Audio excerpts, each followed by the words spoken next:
Hello and welcome to God's Minute. I'm Pastor Jonathan Conrad. I'm the senior pastor at St. Paul's Lutheran Church in Wilmington, North Carolina. Today, we conclude our look at the book of Jonah. So let's get to a very exciting part of the story today for our reading. When God saw what Nineveh did, how they turned from their evil ways, God changed his mind about the calamity that he had said he would bring upon them, and he did not do it. But this was very displeasing to Jonah, and he became angry. He prayed to the Lord and said, "O Lord, is not this what I said while I was still in my own country? That is why I fled to Tarshish at the beginning, for I knew that you are a gracious God and merciful, slow to anger and abounding in steadfast love and ready to relent from punishing." Let me start off by telling you something. God is unfair. That's right, God is unfair. This is what Jonah is trying to say in our lesson today.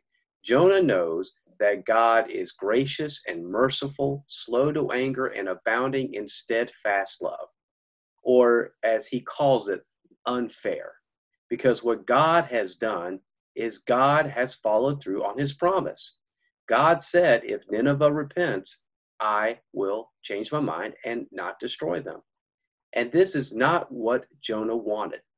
You see, Jonah considered Nineveh an enemy because Nineveh, the country, was an enemy to Jonah and Israel and to the Jewish people. And the last thing that Jonah would pray for is Nineveh's well-being. In fact, Jonah would be praying for the opposite, Nineveh's complete destruction. And yet there goes God being unfair and actually fulfilling the promise by saving Nineveh. And Jonah is beside himself. He cannot stand knowing that God did what God promised to do. But what Jonah has to consider is this. What did God do when Jonah said no at the beginning of the story? What did God do when Jonah, instead of heading towards Nineveh, ran the other way and tried to escape God's call?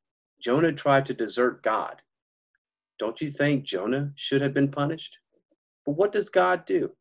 God protects Jonah.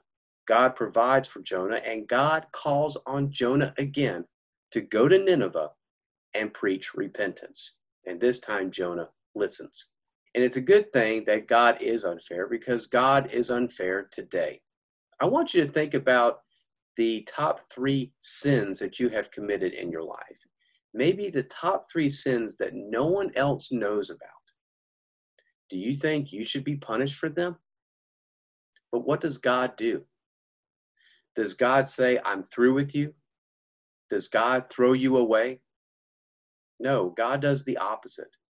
God gives you love. God gives you understanding, and God gives you a second chance. And do you know why? Because God is gracious and merciful. God is slow to anger, and God abounds in steadfast love. Or as Jonah says, God is unfair. And for that, I think we all can be grateful. Thank you very much for listening. I will see you next week for another edition of God's Minute. Take care and God bless.